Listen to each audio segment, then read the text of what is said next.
Morning. I'm Charles Overby, Chairman of the Overby Center for Southern Journalism and Politics. I'm delighted to welcome you here today. Some of you are here of your own free will. We especially welcome you, but we're glad that all of you who are required to be here also here. We'll try to be at least as interesting as Professor Mitchell. It's always a pleasure to have people here at the Overby Center for our program.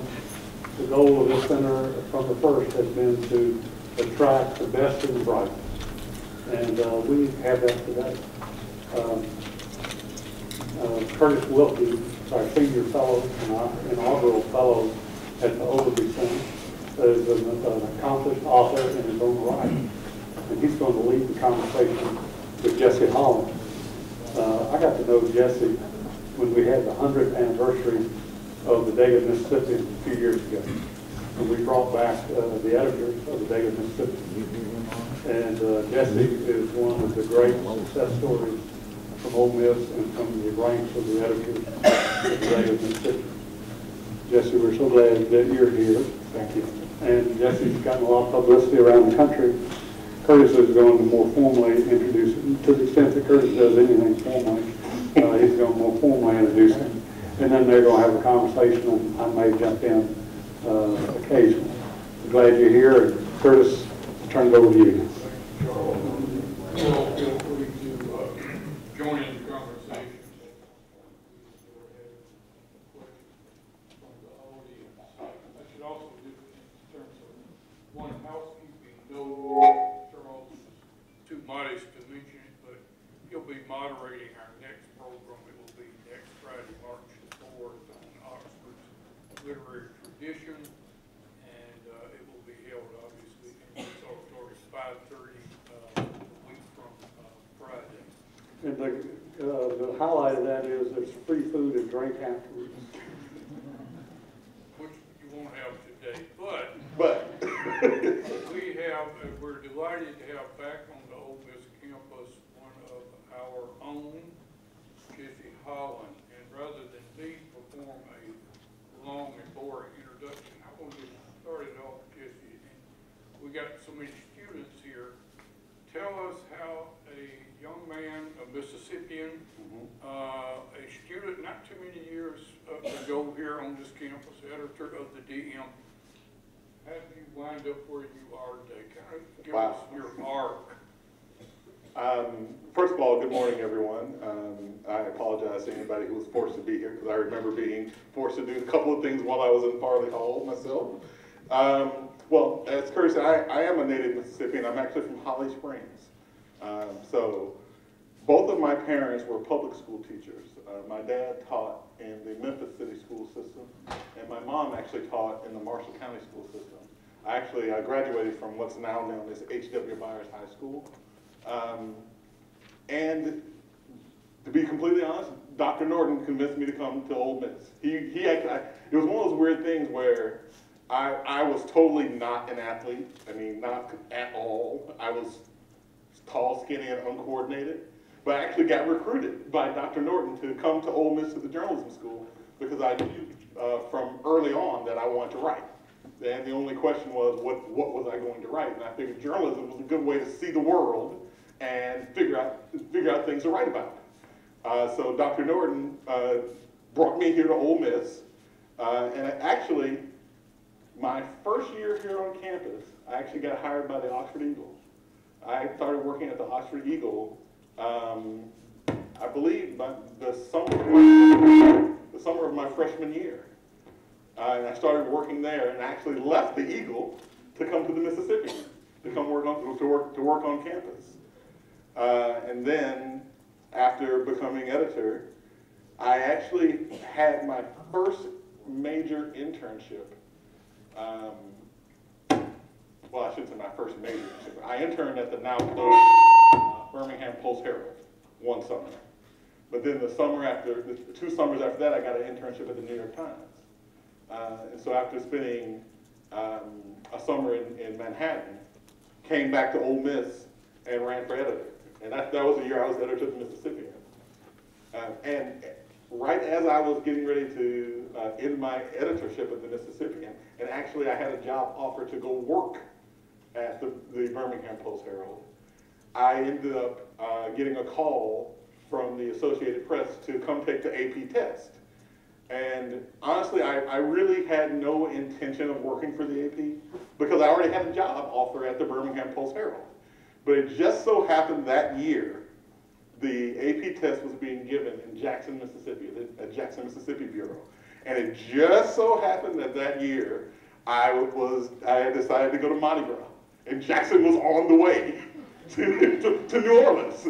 So on my way down to Mardi Gras, I decided to stop by the AP Bureau and take the AP test.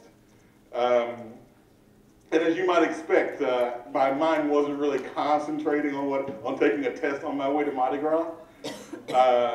But it ended up that I ended up doing really well on the test. So I got a call from the AP to work an internship at the AP in Columbia, South Carolina. So I called the Birmingham Post-Herald. I believe it was actually Jim Willis who was one of the editors there at that point. I called the Post-Herald and said, hey, the AP's offered me an internship in South Carolina. I'd like to go work that internship before I come to Birmingham. And of course, the Post-Herald was all for that because, hey, free 3 months of training. And then we get a better reporter. So I ended up going to South Carolina. And in the 4th week of my internship, 4 people out of an 8-person bureau quit. And so the bureau chief in South Carolina said, hey, do you want a job? Well, you've had a month of training. Do you want a job? And so I called the Post-Herald back and said, hey, the AP's offering me a job. You've already offered me a job. What do you guys think?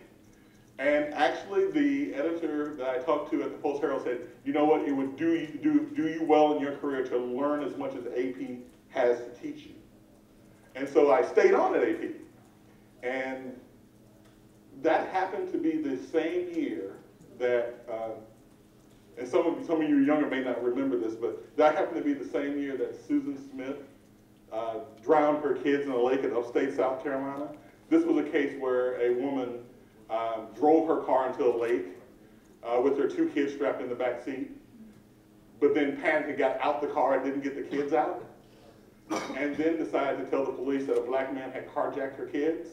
And so for 9 days, they were searching the country for a black guy driving around with 2 kids in the back seat, and it turned out she had killed them. Well, I happened to be working the overnight shift at AP that night. And so I took the first call from the police on this case, and it ended up blowing up. She cried on the Today Show, and when the year ended, that story ended up being the #2 story in the country behind the O.J. Simpson slow speed chase down the highway. So I just happened to be in the right place at the right time to catch that story. And from there, I went on to become the courts reporter for AP in the South, and then the State House reporter in South Carolina the year they first started talking about taking down the flag off the State House dome. And then after a few years there, I got an offer to go cover Hillary Clinton's first Senate campaign in upstate New York. So I left South Carolina and headed to upstate New York. Now, being from Mississippi, I was not used to the idea that the snow started in October and didn't melt until April. So after 1 full year and the snow melting in April, I said, you've got to get me out of here. I had a little 2-seat sports car with rear-wheel drive and no chains. And in upstate New York, nothing stops because of the snow. So I was slipping and sliding on the way, and I decided to live in a suburb for the first time in my life. So I'm slipping and sliding 20 miles every day with a standard shift car, rear-wheel drive with no chains, and snow on the ground every day. After a year of that, I said that was enough. So I actually asked for a transfer down to the Washington Bureau, and actually got it. And so I ended up covering Congress for AP. Well, 4 months into my covering Congress for AP, the Clinton-Gore election, the Gore-Bush election kicks up, and the bureau chief asked me, well, I know you just got here, but we need somebody to go cover the White House. Will you go cover the White House? I'm like, No, let me think about that for a moment. Sure.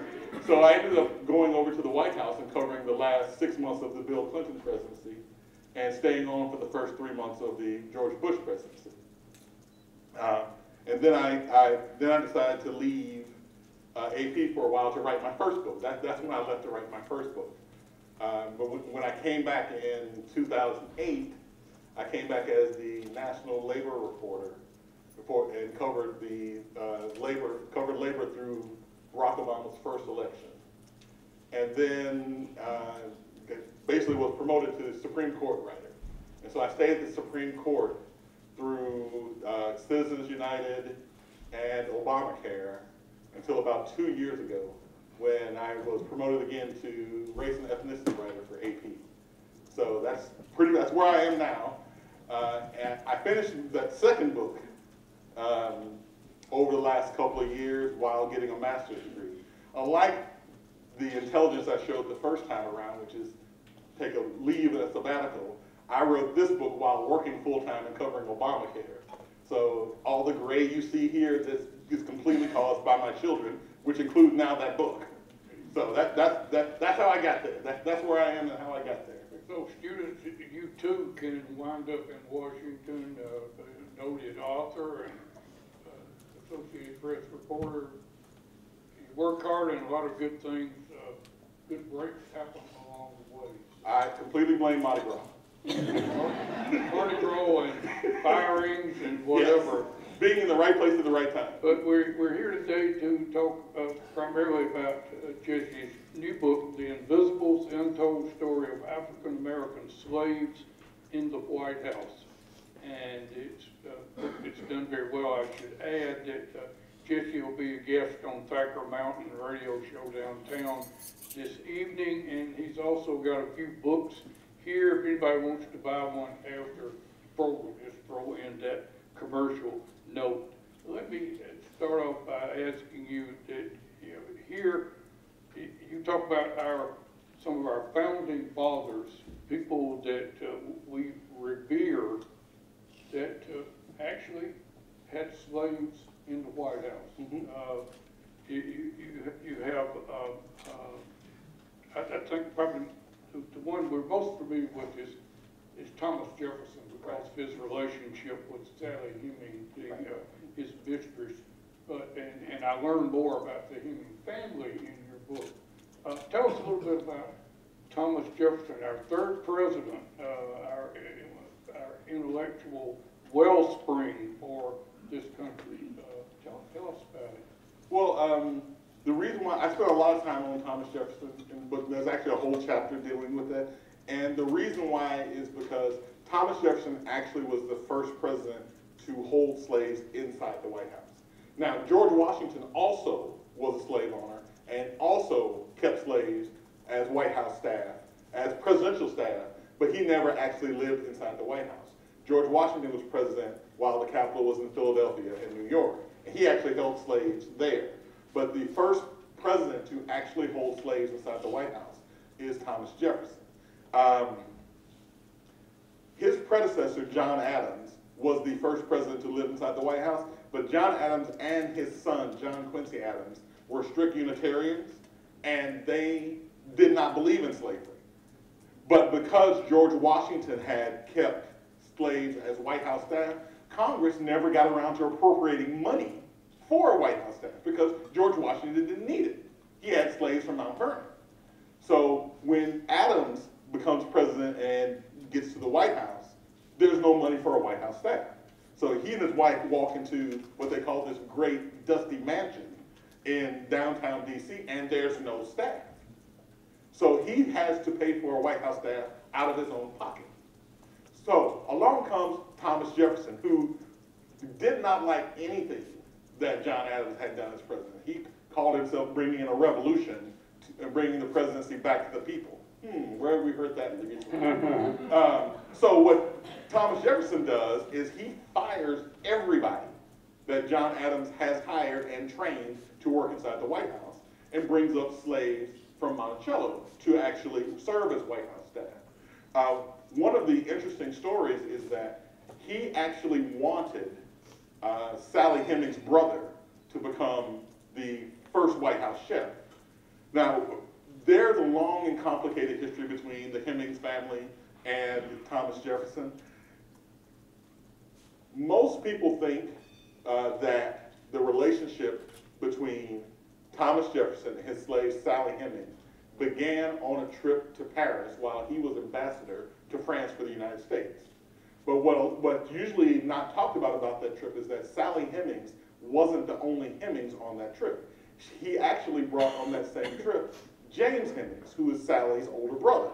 So he had two of the Hemings siblings on his trip to Paris.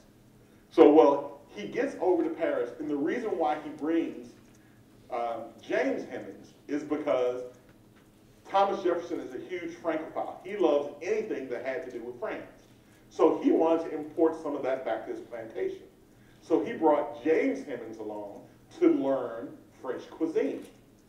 So he apprentices James Hemings out to famous chefs in Paris so he can learn how to cook French cuisine back at Monticello when Jefferson eventually goes back to the United States. Well, the wrinkle in all of this is that slavery isn't allowed in France. So the second that both of the Hemings siblings set foot in France, they're free. But neither one of them speaks French. So for a while, we suspect that they don't know that they don't have to stay with Jefferson. But eventually, and we know for sure James Hemings learns French. And he finds out about this. So when Jefferson gets ready to go back to Virginia, James Hemings like, I'm not going. Why would I go?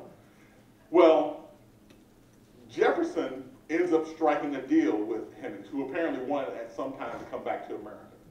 And the deal that Jefferson struck with Hemings is that if Hemings comes back to Virginia with Jefferson, Hemings will then use his training as in French cuisine to train someone else at Monticello to learn how to cook French cuisine. And Jefferson, in exchange, will write papers saying that James Hemings is a free man. Now this is only James Hemings, not Sally. This is only James Hemings. Well, James Hemings agrees to this. But the wrinkle is when he gets back to Monticello, the person that Jefferson chooses to be taught French cuisine is their little brother, Peter. So to get his freedom, James Hemings must train his little brother how to be the permanently enslaved slave chef at Monticello. And this is a bad position to be put in, and James Hemings does eventually agree to this. And he trains his brother Peter in French cuisine and is free. Well, Hemings then starts traveling the country. There's reports of him being seen in Europe again, but he ends up a chef in Baltimore. Now, after all of this time, Jefferson has become president. And he wants to bring his love of French things, French cuisine, into the White House. So he wants the best French chef he knows. So he wants James Hemings to come and become the first White House chef. Well, Jefferson still at this time is still holding the rest of the Hemings family in slavery at Monticello. And Washington wasn't exactly a safe place for a free African-American man at that point. I mean, see, 12 years a slave. All of north of is kidnapped and sold south from Washington, D.C., even though he's a free man. So there had to be some concern for James Hemings being called down to Washington. But there's a second concern. Thomas Jefferson refused to actually ask James Hemings to do this job. Instead, Jefferson had one of his friends ask. And the response from James Hemings is that, well, if you want me to come to Washington, I need the President of the United States to ask me to come to Washington.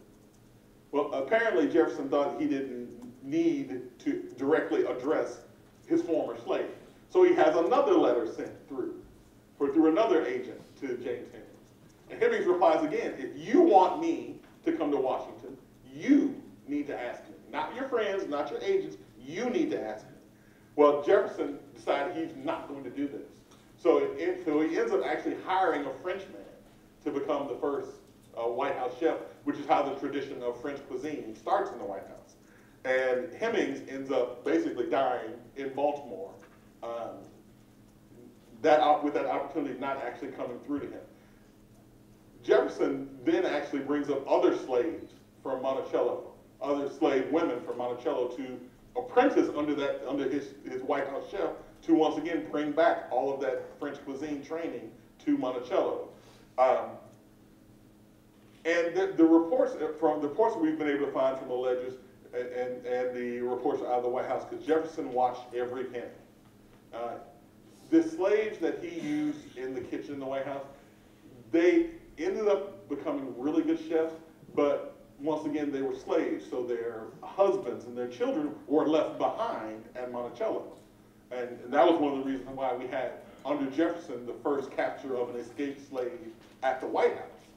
One of the slaves, Edie, her husband was Joseph Fawcett, who is actually a relative of the Hemmings family again.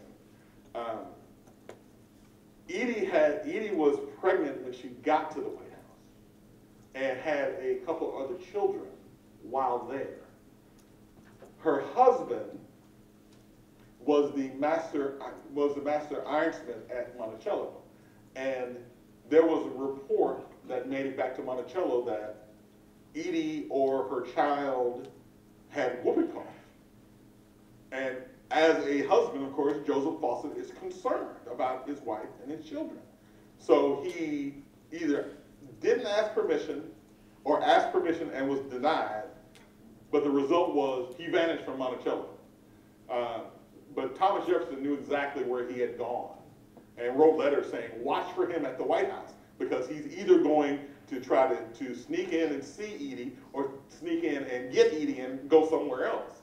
And he's actually caught 4 days later coming out of the White House, and actually caught and captured on the White House lawn, and jailed, and eventually sent back to Monticello. But from what we can see, there was no punishment recorded for Joseph Fawcett, because a few months after this, his child died. And the White House staff basically begged Thomas Jefferson not to punish him because he did all this out of a concern for his children. So there are a lot of stories like that with Thomas Jefferson. So, kind of off the wall question, but I covered the White House. White House is not that big a place, right? And it was even smaller back in these days. Where did the slaves live? Okay. When we see pictures of the White House and the presidents walking out and getting into the motorcade, the limousine near by the Oval Office, we see them walking out and getting on Marine One leaving. That floor used to be the basement of the White House. We now consider it the first floor, but it used to be considered the basement. That floor was where the presidents kept their slaves. That's where the kitchens. So they would have looked out on the Rose Garden today, is that right? Today, if they use that same space today, they would be looking out on the Rose Garden. One of the ironies here is that during the White House Christmas party, that is the floor where the president and his wife stand in the receiving line. People walk through and shake the president's hand, take a picture with the president. The room in which the president actually does this, I believe it's called the diplomatic room, is actually the former bedroom of the slaves that were kept in the White House. So that floor, I mean, they've done a lot of construction on the White House since this time, but that floor, we actually have a picture that's in the book of that showing that area. But that's where they kept the slaves in the White House at that point. Talked about Jefferson, and you talked about how the Adams did not have slaves, being good Massachusetts abolitionists, I guess. Were all the presidents who had slaves in the White House, did they all have a Southern background? Southern or Western. I mean, I guess it depends on, technically, Ulysses S. Grant was a slave owner. When he married his wife actually had owned slaves. So, but but one of the first things Grant did was, after marrying his wife and finding out he's inheriting a slave, was to immediately free this slave. But the majority of the founding fathers, the majority of the presidents who were slave owners were from the South. I mean, at that point, Tennessee is sort of the West, but they were mostly Southerners. Speaking of Tennessee, tell us a little bit about Andrew Jackson and his relationship. Right. Well, Andrew Jackson is a real contradiction. We think of him as the general, the man who's ready to fight. I actually spent a little time at the Hermitage and looking through some of his records. The contradiction with Andrew Jackson is that while practicing human slavery, Andrew Jackson actually had one of the more, gets no two ways, more caring relationship for his slaves than any of the presidents. Andrew Jackson actually spent time and money defending his slaves from other slave owners, from other white Southerners at that time. For example, when some of his political enemies went after one of his slaves for murder, which the slave had, there was basically a big bar fight, and one of his slaves is involved. And to get back at Jackson, his political enemies tried to charge his slave with murder. Jackson actually paid money and found the best lawyers in Tennessee to help defend his slave. Jackson is also a big sporting man. He is a huge horse racing fan and stable owner. He actually imports some of his Tennessee thoroughbreds to Washington and builds a stable at the White House for his horses.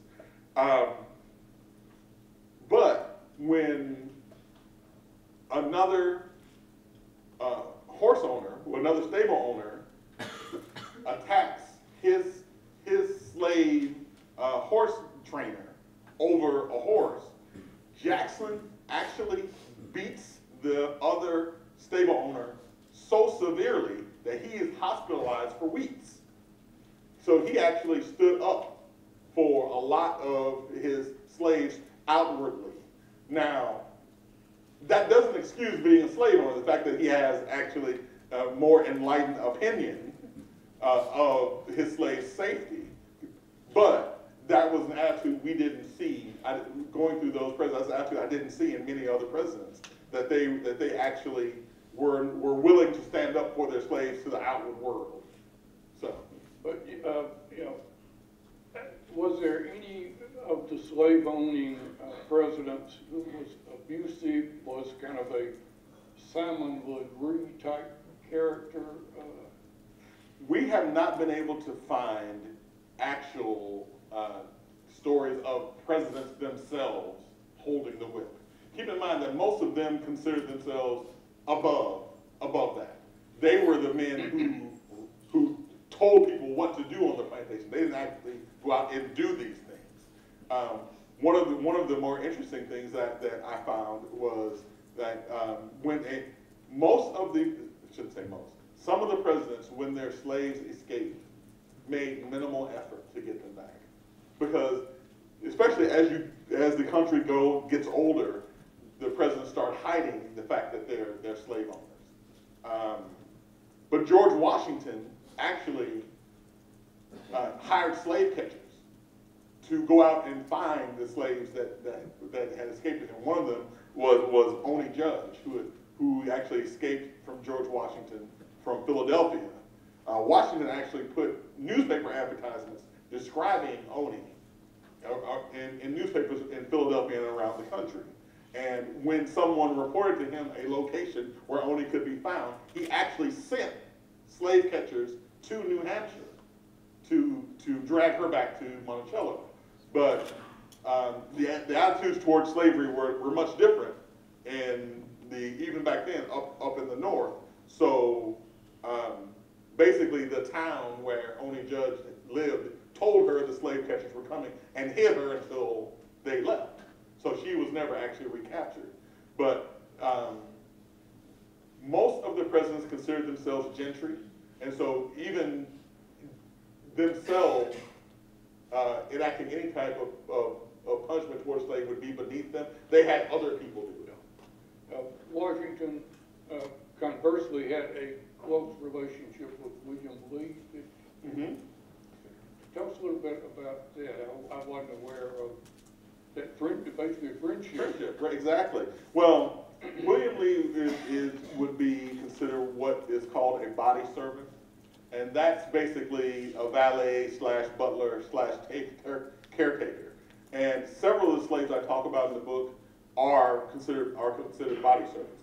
They are people who were bought specifically to take care of the slave owner. So William Lee was bought as a child and trained to be a butler, to be a valet, to be a horseman for George Washington. And so all throughout the Revolutionary War, everywhere that George Washington went, William Lee was there with him. When Washington crossed the Delaware, William Lee is there on the boat with him.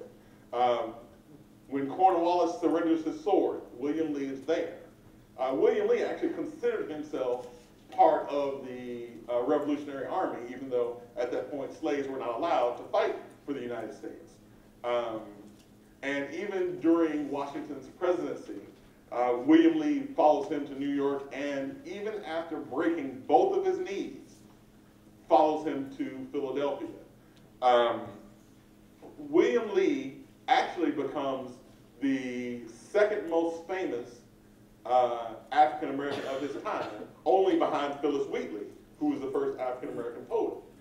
More people knew who William Lee was than any other African slave in the United States.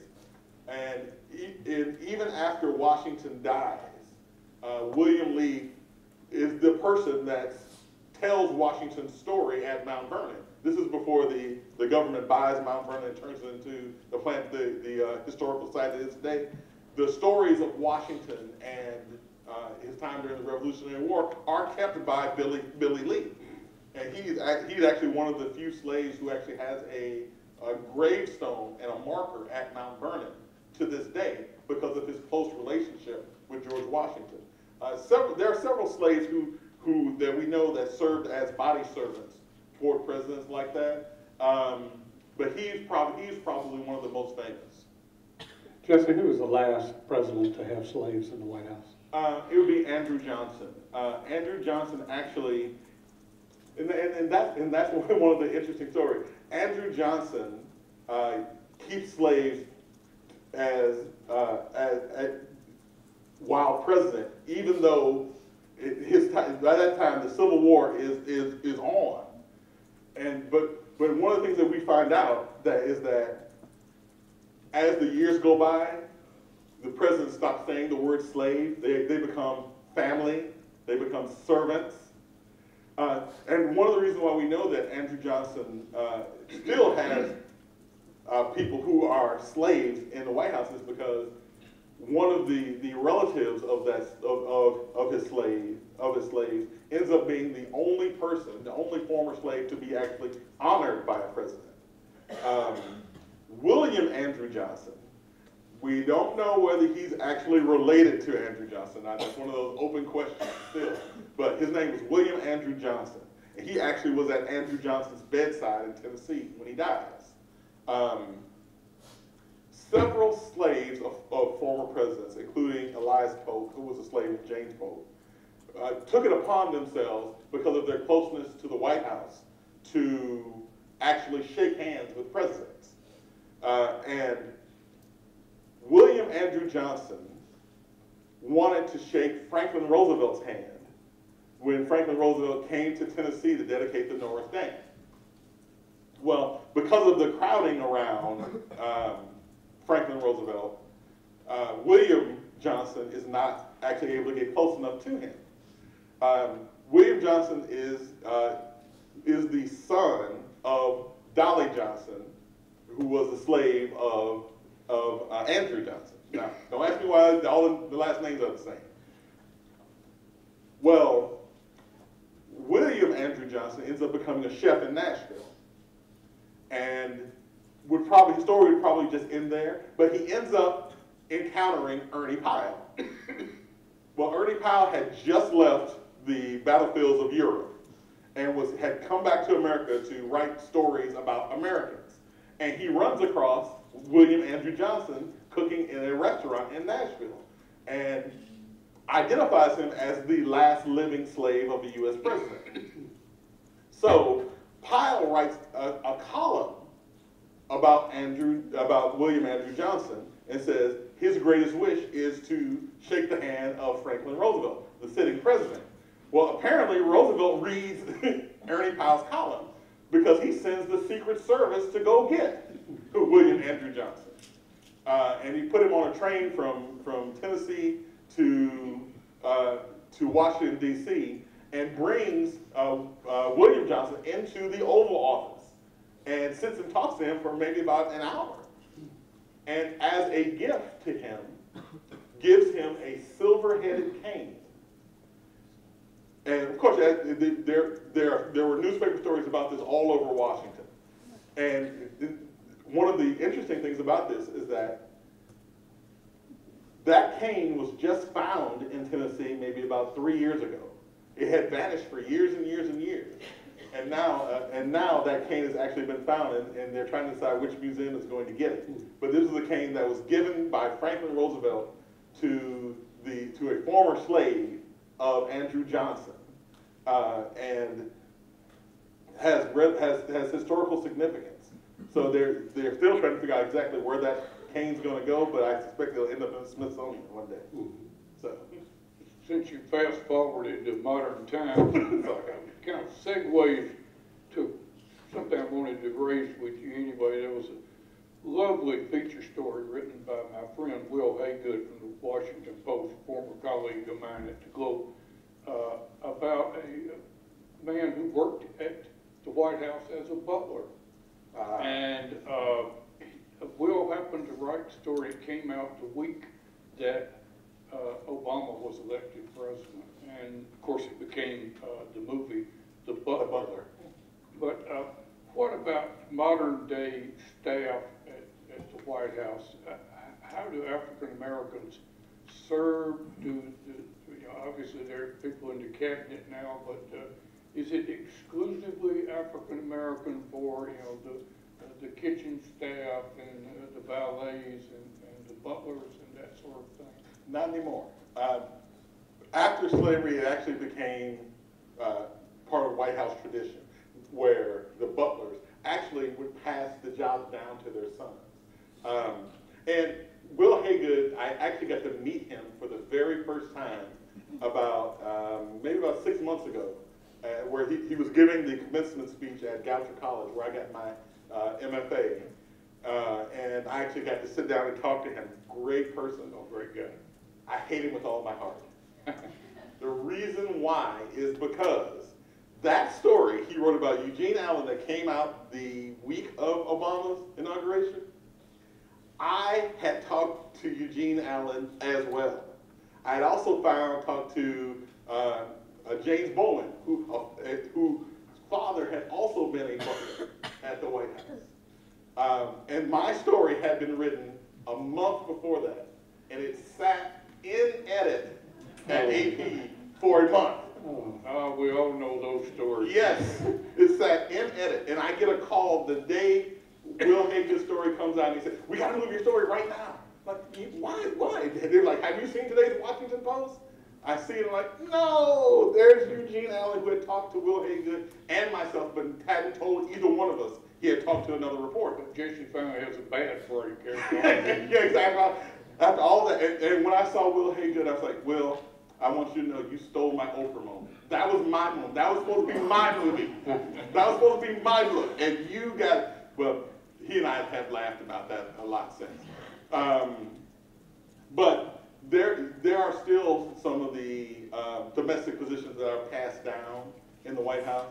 But the entire White House staff is so diverse these days, coming from the Secret Service, going from the Secret Service down to the press shop, to the aides to the presidents. And it's been that way for years now. But a lot of the domestic positions, they are passed down. Not as much, it's not as easy to do it now as it was maybe 20 years ago. I think now it's actually a competition. I mean, just like in England, you actually have to audition to work at Buckingham Palace. Now you have to audition as well to serve as a butler and the wife. And you also, of course, have to pass a security check, because as some of the butlers that I've talked to for that story told me, they basically vanish in the background for people living in the White House. They don't see them. They become part of the place. So they hear everything and they see everything, but they don't tell. They're like the Secret Service. They're not allowed to tell anything. So even when talking to Eugene Allen and the Bowens, they were only able to describe in general The invisibles. They're the Modern invisibles. Exactly. A couple of philosophical questions, and then maybe we can have questions from the students here. One, did your admiration for any of these presidents, was it diminished, learning that they were slave owners? Well, I mean, the answer to the question is no, because I already knew. Because I have to say, it's one of the things that surprises me when people are surprised that rich plantation owners from Virginia and from the South who become president held slaves. Of course, how else did they become rich? So it was something that I already knew. The thing that I have to say diminished my respect for them the most was that going back and reading their memoirs, going back and reading their papers, most, if all of the presidents, knew that slavery was morally wrong. Thomas Jefferson had argued against permanent slavery in Virginia as a young man, but once he starts owning and inheriting slaves, he gives up that position. George Washington, even during the writing of the Declaration of Independence and the Constitution, they know and they say, James Madison, James Monroe, you keep on, you have evidence in all of their documents that they know slavery is morally wrong. The difference is that's how they made their money. It came down to a choice between being financially wealthy or morally right. Most of them chose to be financially wealthy. So the phrase, all men created equal, somewhat cynically used by our founding fathers? I would even say somewhat. It was very cynically used. They knew it was wrong, but they couldn't figure out a way to stay rich and be morally right. So they chose to stay rich. This is why most of the presidents in their wills say that my slaves will go free once I die and my wife dies. Because at that point, they have no more use for them. Their slaves do not make them financially wealthy, so they then can do what they know is morally right and not have to worry about their finances. Now, the problem with that was that several presidents died before their first ladies did. So, and at that point, most of the first ladies had no means of income other than what the president has left behind. So they don't work. And they're actually taken care of by the slaves. Well, several of the first ladies realized that the only thing standing in between dozens or scores of people and their freedom is the life of the person they have to cook for, bathe, and take care of. So several of the first ladies figure out quickly that it's in their own personal self-interest to let these people go as soon as possible before an accident happens with their food. Little cyanide in the pie. Something happens in the food that slipped to them at night, and the slaves get their freedom a little earlier than they would like. So a lot of the families of the presidents, their wife releases the slaves, not the president, because the president dies first, and she doesn't want to be stuck with people who are waiting for her to die for their freedom and able to bring that day about a little faster than what she might like. Questions out there? Yes, sir. Since there's so much folklore surrounding the topic and the period. And since the subject of personalities long since passed away, when you write a book like this, how do you do your research sufficient to separate the facts from the law? Well, that is actually sometimes pretty hard. And I actually had a bit of a tiff recently with the White House Historical Association over this. Most of the research that I did for this book comes from the papers at the presidential plantation, from ledgers, because they were considered property. The slaves were considered property, so a lot of the information that you find out comes from account books. But sometimes you have to basically deal with the stories that someone writes and stories that someone tells, and try to find a middle ground with this. The story I'm specifically thinking about is the story of Paul Jennings. Paul Jennings was a slave of James Madison and his wife, Dolly Madison. Now, the one story that most people know about Dolly Madison is that during the War of 1812, Dolly Madison says that the British are coming to burn the White House. And so she grabs the painting of the famous Gilbert Stuart painting of George Washington, and she saves the painting and takes the painting out of the building before the British burn the building and the painting. Well, Paul Jennings, who worked for the Madisons in the White House, says in a book he wrote that Dolly Madison had nothing to do with the saving of that painting. That he was there and he saw the doorkeeper and the gardener take the painting off the wall, put it in a carriage, and leave with it, which is how the painting got saved. Well, but Dolly Madison, after James Madison dies, tells the story of her saving this painting over and over and over. Well, I wrote a blog post for the White House Historical Association about the famous slaves who lived in the White House. And in that blog post, I tell Paul Jennings' story about how the painting is saved. And I get a call from the Historical Association saying, if you write this, the Dolly Madison fans will go berserk because Dolly Madison says this is how it happens. And so we want you to add a line to the story saying, people think that Paul Jennings' account was biased because he didn't like Dolly Madison. Well, the reason why he didn't like Dolly Madison is because James Madison died first, told Dolly Madison to free his slaves. Dolly Madison runs out of money, and so sells the slaves instead.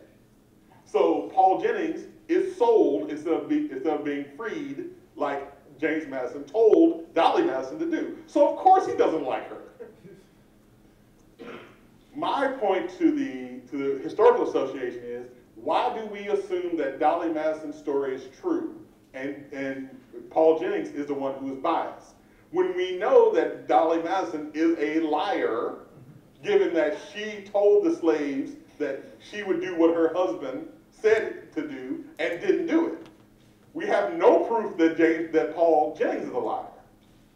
We ended up coming to a compromise sentence because I wanted the blog post to be out there and they wanted it as well. So we ended up coming to a compromise. But that story proves that you can have two different stories told about the same thing by two different people. Who decides whose story is true? So there are some conflicting things in these stories like that.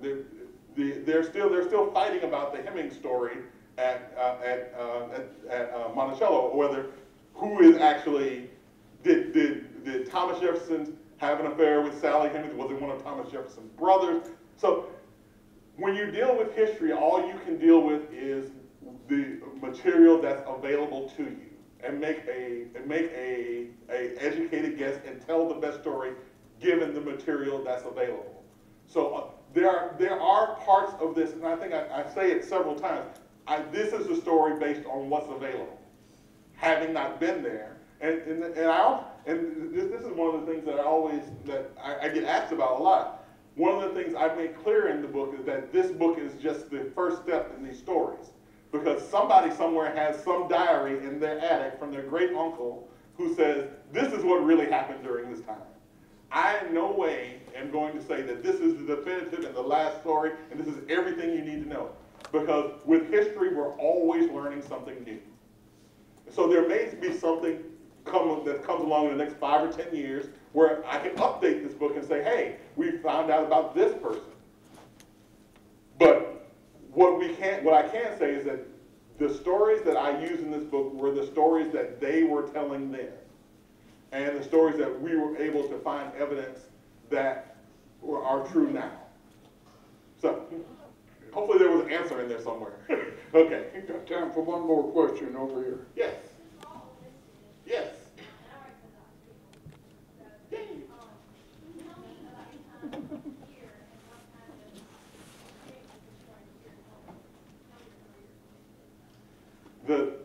The most valuable lesson I learned here is that you never stop learning. And one of the things that gave me, one of the things that helped me the most while I was here was that I had access to many different forms of journalism. It wasn't that you could write for the newspaper. It wasn't that you only had to work on the yearbook, or you only could work at the TV station or the radio station. You had access to all forms of journalism here, and you were encouraged to experiment and find out what you like to do the most. I actually came here and thought at first that I was going to be a photographer. That didn't quite work out, not being able to see. But in addition to working at the Mississippian and the Eagle, I also was a cameraman for the television station. I also had the midnight to 3 a.m. shift on the radio station. I wrote some pages in the yearbooks at that time. And everything that was available to me, I tried to at least do a little bit of it, because especially the way the journalism world is now, no one is able to do just one thing anymore. When I write a story now, I also have to do audio for AP Radio. You're also expected to help assign and choose the photos that go along with the story. So you have to know about photography. I'm also expected to write Facebook posts and tweets for the AP Politics Twitter account and the AP Politics Facebook page. You're also expected to know how to insert hyperlinks into a story. Now, we didn't have to do any of this stuff 10 years ago. But I am able to change myself to change with the times, because I learned early on that there is no one way to tell a story. You can tell a story many different ways. You just have to be willing to think outside the box that you came out in. And that's one of the things that I learned here, that in addition to being able to write a story, you need to be able to tell a story visually. You need to be able to tell a story through audio. And if you can't do that in the journalism world today, you're way behind and probably will be a dinosaur really soon. So that would be one of the lessons I learned here, and that I would say to emphasize to people now. Learn as much as you can now about the different forms of journalism. And I'm not saying don't learn how to write, because in the end, you're going to have to write it down. But you're also going to have to be able to tell it visually. You're going to be able to tell it on the internet. You're going to be able to tell it on social media. You're going to be able to tell it on the radio, through podcasts. All of that is the journalism world now. And if you have the ability to learn it now, you should take advantage of it. And I'm 100% sure you have the ability to learn it now here at the journalism building, at the School of, sorry, I was about to say journalism department, the School of Journalism here at Ole Miss. You have the abilities to learn it now. They'll put you way ahead of everybody else. A couple of years ago, I got to, more than a couple of years ago now, I got to review intern applications for AP, and I will tell you, I was appalled at some of the material that we were getting as far as resumes and clips and websites from people. They knew how to code a website, but they didn't know how to write. And that's not something that a newspaper, unless your decision is to be a web developer, if your decision is to be a journalist, you need to be able to write. You need to be able to tell stories in different forms. But in the end, you're going to need to know how to write. So I would say, while you're dabbling in all of the other fields of journalism, make sure you take care of the writing part. Because if you cannot write, there's no journalism organization that will take it. I can think of no better benediction for this program than that one. Jesse Holland, thank you. We're glad to have you back at Ole Miss. Thank you.